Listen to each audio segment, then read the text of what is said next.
আমার বড় কষ্ট শুধু একটা, যে আমার 3টা সন্তান, আমি খুব কষ্টে জীবনযাপন করি। শহীদ পরিবার ও জুলাই যোদ্ধাদের কষ্টের কথা শুনলেন তারেক রহমান। আর শোক নয়, গণতন্ত্রের বিজয় রচনার ডাক। ক্ষমতায় গেলে মুক্তিযুদ্ধ মন্ত্রণালয় থেকে সহায়তা দেবে বিএনপি। জুলাই অভ্যুত্থানে যেভাবে মানুষকে হত্যা করা হয়েছে, এটিকে এক বাক্যে স্রেফ আমরা একটি গণহত্যা বলতে পারি। আর শোকগাথা বা শোক সমাবেশ নয়, আগামীর বাংলাদেশে গণতন্ত্রের বিজয় গাথা রচনা করবে ইনশাআল্লাহ। প্রথমবার জনপরিসরে বুদ্ধিদীপ্ত বক্তব্যে নজর কাড়লেন জাইমা রহমান। বললেন বিরোধী মতের প্রতি সহনশীলতার কথা। জোর দিলেন দেশের উন্নয়ন প্রগতির স্বার্থে নারী অধিকারে। আমরা সবাই একরকম নয়, কিন্তু তারপরেও আমরা একসাথে বসেছি, আর এই ভিন্নতা নিয়ে একসাথে কথা বলছি। এটাই গণতন্ত্রের আসল সৌন্দর্য। দেখছিলেন প্রধান শিরোনাম। সন্ধ্যার সময় সঙ্গে আছি আমি গোলাম রাব্বি। এবার অন্যান্য শীর্ষ সংবাদ। এনআইডি ও মোবাইল ব্যাংকিং নম্বর সংগ্রহ করছে জামাত। ইসিতে বিএনপির অভিযোগ। ব্যালট পরিবর্তনের তাগিদ। ঢাকায় ভোটার স্থানান্তরে জড়িতদের তালিকা চান মির্জা ফখরুল। প্রধান উপদেষ্টার সঙ্গে সাক্ষাৎ করতে যমুনায় জামাত আমির। সুষ্ঠু নির্বাচন করতে তুলে ধরবেন বিভিন্ন দাবি ও সুপারিশ। আলোচনা হবে আইন শৃঙ্খলা পরিস্থিতি নিয়েও। জুলাই বিপ্লবকে প্রশ্নবিদ্ধ করতে মব বলা নিয়ে সতর্ক করলেন চিফ প্রসিকিউটর। হুমকি আখ্যা রাজনীতিকদের। আইনের শাসন প্রতিষ্ঠায় 5-10 বছর লাগবে, মন্তব্য আসিফ নজরুলের। এবং ইজি বাইককে চাপা দিয়ে নিয়ন্ত্রণ হারিয়ে খাদে বাস। মাদারীপুরের ঘটকচরে প্রাণ গেল 5 জনের, আহত বেশ কয়েকজন হাসপাতালে ভর্তি।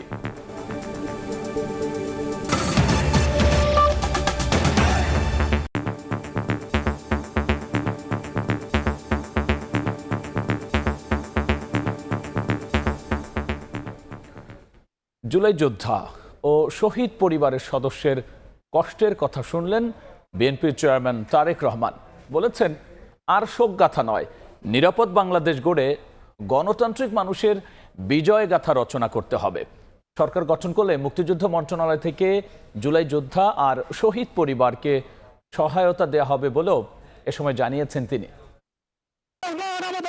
যাদের আপসহীন লড়াই আর রক্তস্রোতে ভেসে গেছে স্বৈরাচার, সেই শহীদ পরিবার ও আহতদের নিয়ে বিএনপি আয়োজন করে এই মতবিনিময় সভার। যোগ দেন বিএনপির চেয়ারম্যান তারেক রহমান। উপস্থিত আমার রাজধানীর কৃষিবিদ ইনস্টিটিউটের আয়োজনে দর্শক সারিতে ছিলেন বিএনপি চেয়ারম্যান তারেক রহমানের স্ত্রী ডাক্তার জুবাইদা রহমান। অনুষ্ঠানে কিছু সময় পরপরই তারেক রহমান কাছে ডেকে শহীদ পরিবারের সদস্য এবং আহতদের কয়েকজনের সঙ্গে একান্তে কথাও বলেন। তারেক রহমান বলেন আর শোক সভা বা শোক গাথা নয়, নিরাপদ বাংলাদেশ গড়তে গণতান্ত্রিক মানুষের বিজয় গাথা রচনা করতে হবে। সেজন্য আগামী নির্বাচন গুরুত্বপূর্ণ। বিএনপি চেয়ারম্যান স্মরণ করিয়ে দেন, কোনো ব্যক্তি, গোষ্ঠী বা দলের নয়, 2024-এর আন্দোলন ছিল অধিকার হারা মানুষের গণ আন্দোলন। জুলাই অভ্যুত্থানে যেভাবে মানুষকে হত্যা করা হয়েছে, 1,500-এর মতন মানুষকে যে হত্যা করা হয়েছে, এটিকে এক বাক্যে স্রেফ আমরা একটি গণহত্যা বলতে পারি। আপনাদের কারণেই, আপনাদের সাহসী ভূমিকার কারণেই যারা শহীদ হয়েছেন, যারা আহত হয়েছেন, আপনাদের সাহসী ভূমিকার কারণেই ফ্যাসিবাদী চক্র শুধুমাত্র রাষ্ট্র ক্ষমতা নয়, বরং এই দেশ ছেড়ে পালিয়ে যেতে বাধ্য হয়েছে। আর শোকগাথা বা শোক সমাবেশ নয়, বরং আসুন গণতান্ত্রিক আমি মানুষ আগামীর বাংলাদেশে গণতন্ত্রের বিজয় গাথা রচনা করবে ইনশাআল্লাহ। বিএনপি চেয়ারম্যান জানান, সরকার গঠন করতে পারলে মুক্তিযুদ্ধ মন্ত্রণালয়ে আরেকটি বিভাগ খুলে জুলাই আন্দোলনের শহীদ পরিবার ও আহতদের দেখভালের ব্যবস্থা করা হবে। আমরা সিদ্ধান্ত নিয়েছি যে ইনশাআল্লাহ বাংলাদেশের মানুষের সমর্থনে বাংলাদেশ জাতীয়তাবাদী দল আগামী দিনে সরকার গঠনে সক্ষম হলে এই শহীদ পরিবার যারা আছেন, জুলাই যোদ্ধা যারা আছেন, জুলাই আন্দোলনের যারা শহীদ পরিবার বা যোদ্ধা আছেন, কারণ তারাও একজন মুক্তিযোদ্ধা, তারাও আপনারা মুক্তিযোদ্ধা হিসাবে আপনারা গণ্য। 71 সালে আমরা 71 সালে এই দেশের মানুষ, মুক্তিযোদ্ধারা এই দেশের স্বাধীনতা অর্জনের জন্য জীবন দিয়েছিলেন। এই দেশের স্বাধীনতা অর্জনের জন্য যোদ্ধারা ত্যাগ স্বীকার করেছিলেন। ঠিক একইভাবে 24-এ যে যোদ্ধারা যুদ্ধ করেছেন, তারা স্বাধীনতা সার্বভৌমত্ব রক্ষার যুদ্ধ করেছেন। স্বাধীনতা সার্বভৌমত্ব অর্জিত হয়েছিল 71 সালে, তাকেই আবার রক্ষা করা হয়েছে 2024 সালে। এজন্যই মুক্তিযোদ্ধা মন্ত্রণালয়ের মধ্যে আমরা আরেকটি ডিপার্টমেন্ট তৈরি করব, যাদের দায়িত্ব হবে এই মানুষগুলোর দেখভাল করা। জুলাই আন্দোলনে হতাহতদের প্রতি রাষ্ট্রের যে দায়িত্ব, রাষ্ট্র পরিচালনার দায়িত্ব পেলে সেই প্রতিশ্রুতি বিএনপি পূরণ করবে বলেও জানান বিএনপি চেয়ারম্যান। মুস্তারিন হক জুনায়েদ, সময় সংবাদ, ঢাকা। 17 বছর পর দেশে ফিরে জনপরিসরে প্রথম অনুষ্ঠানেই নজর কাড়লেন বিএনপি চেয়ারম্যান তারেক রহমানের মেয়ে জাইমা রহমান। জাতীয় গঠনে নারীর অংশগ্রহণ নিয়ে আলোচনা সভায় বললেন, ভিন্ন মতের হলেও একসঙ্গে বসে আলোচনা করাই গণতন্ত্র। তার মতে নারীদের সরিয়ে রেখে দেশের কাঙ্ক্ষিত উন্নয়ন হবে না। জনপরিসরে প্রথম অনুষ্ঠানে বিএনপি চেয়ারম্যান তারেক রহমানের মেয়ে ব্যারিস্টার জাইমা রহমান বৃহস্পতিবার খামারবাড়িতে কৃষিবিদ ইনস্টিটিউটে জাতি গঠনে নারী, নীতি, সম্ভাবনা এবং বাংলাদেশের ভবিষ্যৎ শীর্ষক আলোচনা সভায় অংশ নিয়ে নজর কাড়েন বেগম খালেদা জিয়ার নাতনি। একজন আইনজীবী, তিনি ব্রিটেনে আইন চর্চা। দেশের মাটিতে প্রথম বক্তব্যে গণতন্ত্র নিয়ে নিজের ভাবনা তুলে ধরেন জাইমা রহমান। আজ আমরা যারা এখানে উপস্থিত, আমরা সবাই একরকম নয়। আমাদের আদর্শ আলাদা, অভিজ্ঞতা আলাদা, দৃষ্টিভঙ্গিও আলাদা, কিন্তু তারপরেও আমরা একসাথে বসেছি, আলোচনা করছি, কারণ আমরা সবাই দেশের জন্য, দেশের মানুষের জন্য ভাবছি। আর এই ভিন্নতা নিয়ে একসাথে কথা বলছি, একের পর এক শুনছি। এটাই গণতন্ত্রের আসল সৌন্দর্য। দেশের নারী সমাজের অগ্রগতিতে দাদা জিয়াউর রহমান ও দাদি বেগম খালেদা জিয়ার অবদানের কথা স্মরণ করেন তারেক রহমানের কন্যা। বলেন, উন্নয়ন অগ্রযাত্রায় নারীদের সরিয়ে রাখলে হবে না কাঙ্ক্ষিত অগ্রগতি। My grandfather, President Ziaur Rahman, understood that development was incomplete if women were excluded. He saw women as capable contributors at home, at work, and in public life. Under his leadership, the expansion of the garment sector meant millions of women entered formal work for the first time, gaining independence and income. নীতি আলোচনায় শুধু রাজনীতি নয়, মুক্তবাজার অর্থনীতিতে নারীদের অংশগ্রহণ জরুরি বলে মন্তব্য করেন বিএনপি নেতা আমির খসরু মাহমুদ চৌধুরী। শুধুমাত্র রাজনীতিকে ডেমোক্রেটাইজেশন করলে হবে না, আপনাকে অর্থনীতিকে যদি ডেমোক্রেটাইজেশন করতে না পারেন, গণতন্ত্রায়ন করতে না পারেন, তাহলে শুধুমাত্র political democracy will not work without economic democracy. পরে প্রশ্নোত্তর পর্বে দেশের প্রতিটি সেক্টরে নারীর অংশগ্রহণ আরও বাড়ানোর তাগিদ দেন জাইমা রহমান। নারী হোক, না হলে আদিবাসী হোক, যে কোনো ধর্মেরই হোক, আমাদের এই রিপ্রেজেন্টেশনটা প্রয়োজন। মুস্তারিন হক জুনায়েদ, সময় সংবাদ, ঢাকা। বিদেশে পোস্টাল ব্যালট পাঠানোর প্রক্রিয়া ত্রুটিপূর্ণ। একটি দলকে বিশেষ সুবিধা দিতেই ইসির বিরুদ্ধে পক্ষপাতিত্বের অভিযোগ তুলেছেন বিএনপি মহাসচিব মির্জা ফখরুল ইসলাম আলমগীর। বললেন, জামাত তাদের মনোনীত প্রার্থীদের জেতাতে অনৈতিক কৌশল অবলম্বন করছে, যা আচরণবিধির লঙ্ঘন। এদিকে 3 দফা দাবিতে ইসির সামনে সকাল থেকেই ছাত্রদলের ঘেরাও কর্মসূচি চলছে। রোববার বিকেলে বিএনপি মহাসচিব মির্জা ফখরুল ইসলাম আলমগীরের নেতৃত্বে নির্বাচন কমিশনে আসে 5 সদস্যের প্রতিনিধি দল। পরে কমিশনের সঙ্গে বৈঠকে বসেন তারা। 1 ঘন্টার বেশি সময় বৈঠক শেষে গণমাধ্যমের সঙ্গে কথা বলেন মির্জা ফখরুল ইসলাম আলমগীর। যে এই ব্যালট পেপারটি সঠিক নয়, এখানে পক্ষপাতিত্ব করা হয়েছে এবং কোনো একটি দলকে বিশেষভাবে সুবিধা দেওয়ার চেষ্টা করা হয়েছে। আমরা নির্বাচন কমিশনকে এটাকে পরিবর্তনের জন্য আহ্বান জানিয়েছি। বিএনপি মহাসচিব অভিযোগ করেন, প্রার্থীদের জেতাতে নানা অনৈতিক কৌশল অবলম্বন করছে জামাত। জামাতের নির্বাচনী কর্মীরা বাড়ি বাড়ি গিয়ে এনআইডির কপি, বিকাশ নম্বর, মোবাইল নম্বর সংগ্রহ করছে, যা ব্যক্তিগত গোপনীয়তা ভঙ্গ, ক্রিমিনাল অফেন্স। মোট কত সংখ্যক ভোটার কোন কোন এলাকা থেকে ঢাকা মহানগরীর কোন কোন এলাকায়, সংসদীয় নির্বাচনী এলাকায় কোন কোন তারিখে এবং কি কারণে স্থানান্তর করা হয়েছে, ঘোষিত কারণসমূহ স্থানান্তরিত ভোটারদের বিস্তারিত বিবরণ জরুরি ভিত্তিতে আমাদেরকে সরবরাহ করার জন্য আমরা অনুরোধ করেছি। পরে কমিশনের সঙ্গে বৈঠকে বসেন ছাত্রদলের সভাপতি সহ 5 নেতা। এর আগে সকাল থেকে 3 দফা দাবিতে নির্বাচন কমিশন ঘেরাও অবস্থান কর্মসূচি পালন করে ছাত্রদল। এদিন নির্বাচন কমিশন ভবনে প্রধান নির্বাচন কমিশনার এএমএম নাসিরউদ্দিনের সভাপতিত্বে শুরু হয় শেষ দিনের আপিল শুনানি। প্রায় 500 কোটি টাকার ঋণ খেলাপি থাকলেও আইনের ফাঁকে বেরিয়ে পড়েন বগুড়া 1 আসনের বিএনপি প্রার্থী রফিকুল ইসলাম। নিজ দলের প্রার্থীর করা আপিল শুনানিতে এসে তুলে নিলে বগুড়া 1 আসনের প্রার্থীর প্রার্থিতা বহাল রাখে ইসি।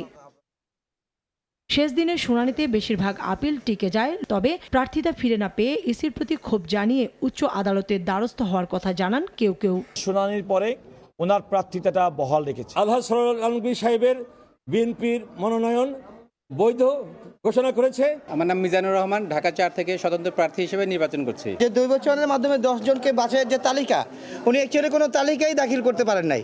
তাহলে কোন 10 জনকে উনি ইনফর্ম করলেন, এই বিষয়টা আমরা কমিশনে তুলে ধরেছিলাম, কিন্তু কমিশন এটা সুবিবেচনা নেয়নি। গত 8 দিনে 397 জনের মনোনয়ন বৈধ ঘোষণা করে কমিশন। বাতিল হয়েছে 200টি আবেদন।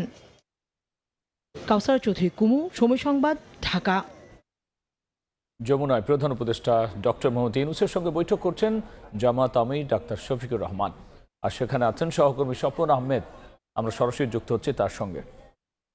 বাসভবন যমুনায় কিন্তু ইতিমধ্যেই জামায়াতে ইসলামের সাথে যে বৈঠক প্রধান উপদেষ্টা সেটি কিন্তু চলছে। তো সন্ধ্যা 6:30টার দিকে বৈঠকটি শুরু হয়, অর্থাৎ জামায়াতে ইসলামের পক্ষ থেকে এই বৈঠকে অংশ নিয়েছেন দলের যিনি আমির রয়েছেন ডাক্তার শফিকুর রহমান এবং নায়েবে আমির সৈয়দ আবদুল্লাহ মোহাম্মদ তাহের, সেক্রেটারি জেনারেল গোলাম পরোয়ার, একই সাথে সহকারী সেক্রেটারি জেনারেল রফিকুল ইসলাম খাল। এই 4 জনের প্রতিনিধি দলই আসলে মূলত আজকের এই বৈঠকে অংশ নিয়েছে। তবে যেহেতু দলের জামাতের পক্ষ থেকে বলা হয়েছে যে সমসাময়িক রাজনৈতিক বিভিন্ন বিষয় নিয়ে তারা এই বৈঠকে তুলে ধরবেন, তো ধারণা করা হচ্ছে যে যেহেতু সামনে প্রচারণা রয়েছে এবং সামনে ভোট, এই ভোটে যে আইন শৃঙ্খলা যে অবস্থা সেই বিষয়টি সবচেয়ে গুরুত্ব পাবে এই বৈঠকে। হয়তো জামাতের পক্ষ থেকে এই যে আইন শৃঙ্খলা রক্ষাকারী বাহিনীর যে পরিস্থিতি বা তাদের যে সক্ষমতা সেই বিষয়গুলো নিয়ে হয়তো এই বৈঠকে সবচেয়ে বেশি আলোচনা হতে পারে বলে আমরা ধারণা করছি। পাশাপাশি আরেকটি বিষয়, আইন শৃঙ্খলার মধ্যেই বিভিন্ন সেন্টারে যে বডি ক্যাম, সিসি ক্যামেরা লাগানো হবে সেই বিষয়গুলো নিয়ে নিরপেক্ষতার বিষয়গুলো এখানে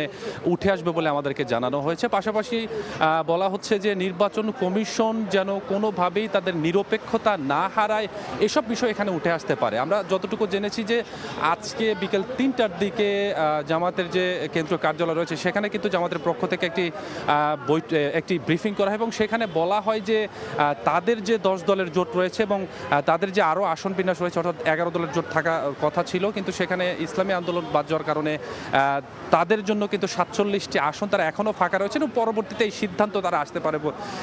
এই কথাটি আমাদেরকে 3টার দিকে যে ব্রিফিং হয়েছে সেটিতে জানা হয়েছে। তো এখন পর্যন্ত বৈঠক চলছে, আমরা গণমাধ্যম কর্মী যারা রয়েছেন তারা অপেক্ষমান অবস্থান রয়েছে। হয়তো বৈঠক শেষে দলের জামায়াত ইসলামের পক্ষ থেকে যে বৈঠকে কি আলোচনা হয়েছে সেই বিষয়গুলো আমাদের জানানো হবে। তো এখন পর্যন্ত এই ছিল আমার কাছে প্রধান উপদেষ্টার বাসভবন যমুনার সামনে থেকে বৈঠকের সবশেষ।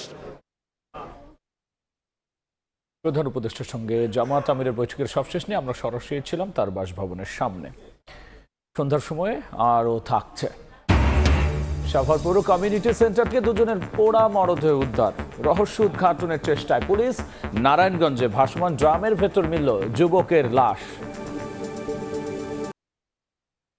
মব বলা নিয়ে সতর্ক করে চিফ প্রসিকিউটর তাজুল ইসলাম বললেন, শব্দটি ব্যবহারের পেছনে বিপ্লবকে প্রশ্নবিদ্ধ করার মানসিকতা রয়েছে। তার এই বক্তব্যের কড়া সমালোচনা করে হুমকি আখ্যা দেন রাজনীতিকরা। জোর করে বানান। গবেষণা প্রতিষ্ঠান centre for governance studies CGS আয়োজিত বিচার বিভাগের স্বাধীনতা এবং আইনের শাসন শীর্ষক নীতি সংলাপ রোববার রাজধানীর সিডাপ মিলনায়তনে এ আয়োজনে অংশ নেন রাজনৈতিক দল ও নাগরিক সমাজের প্রতিনিধিরা। সংলাপে আলোচিত মব প্রসঙ্গ উঠলে পাল্টাপাল্টি বক্তব্যে জড়ান চিফ প্রসিকিউটর সহ বিভিন্ন দলের নেতারা। মবকে অ্যালাউ করা হয়েছিল, এখন মব সরকারকে খেয়ে ফেলছে, নির্বাচন কমিশনকে খেয়ে ফেলছে, দেশকেও খেয়ে ফেলতে পারে। এই মব বলাটার পেছনে বিপ্লবকে প্রশ্নবিদ্ধ করার একটা মানসিকতা কাজ করে। বিপ্লব যারা করেছে তাদেরকে প্রশ্নবিদ্ধ করার কোনো চেষ্টা যদি কোনো মহলের থাকে, আমি বলবো যে সবারই সংযত হওয়া উচিত। আমার কাছে মনে হলো উনি একটু থ্রেটই করলেন। মবকে জাস্টিফাইড করবো, ওয়াই? আপনি আইনের শাসন চান, আবার মবকে উস্কান। এটা বাংলাদেশে চলবে না। থ্রেট বা একটা হুমকি দিলেন আমাদেরকে যে সংযত হয়ে কথা বলতে হবে। আমি তাকেও বলতে চাই যে উনিও যেন সংযতভাবে আচরণ করেন। সরকারের একজন অত্যন্ত গুরুত্বপূর্ণ ব্যক্তি বলেছিলেন মব বলে কিছু নাই, এরা হচ্ছে প্রেসার গ্রুপ। এই জাস্টিফিকেশন দাঁড় করাবার কয়েকদিন পর আমরা দেখলাম প্রথম আলো, ডেইলি স্টার, এখন আবার যখন মবের পক্ষে কথা বলতে শুরু করেছেন, আমরা আশঙ্কা করতে পারি যে অচিরেই হয়তো আমাদের ওই রকম আরো কিছু ঘটনা বা দুর্ঘটনা দেখতে হতে পারে। বক্তারা বলেন, বিচার বিভাগের স্বাধীনতায় বড় বাধা রাজনৈতিক হস্তক্ষেপ। যখন যে দল সরকারে এসেছে সেই দল বিচার বিভাগকে নিজের মতো করে ব্যবহার করার চেষ্টা করেছে। বিচারপতিরা যদি নিজেরা স্বাধীন মনে না করে, আইন কানুনের মধ্য দিয়ে আমি যতই তাদেরকে স্বাধীনতা দিই, অনেক সময় স্বাধীনতাটা তারা স্বেচ্ছাচারিতার মাধ্যমে হয়তো প্রয়োগ করবে। সংলাপে আইন উপদেষ্টা বলেন, বিচার বিভাগের স্বাধীনতা নিশ্চিতে সবই করেছে অন্তর্বর্তী সরকার। কিন্তু এটার ফলে কি রুল অফ ল প্রতিষ্ঠিত হবে? নো, রুল অফ ল আরো অনেক একটা সম্প্রসারিত ধারণা, এটা একটা অব্যাহত প্রক্রিয়া, এটা আমাদের কমপক্ষে 5 থেকে 10 বছর লাগবে। তবে পুলিশ সংস্কার নিয়ে নিজের হতাশার কথাও তুলে ধরেন আসিফ নজরুল। যেরকম করতে চেয়েছিলাম করতে পারি নাই। ফারুক ভিয়া, রবিন, সময় সংবাদ, ঢাকা। সন্ধ্যার সময়ে আরও থাকছে বাংলাদেশের টি-20 বিশ্বকাপ নিয়ে নতুন জটিলতা। গ্রুপ বদল করে ভারত গিয়ে ম্যাচ খেলতে আপত্তি আয়ারল্যান্ডে। নিজেদের সিদ্ধান্তে অনড় বিসিবি। মাদারীপুরের ঢাকা বরিশাল মহাসড়কে ইজি বাইকে চাপা দিয়ে খাদে পড়েছে বাস, এতে 6 জনের মৃত্যু হয়েছে।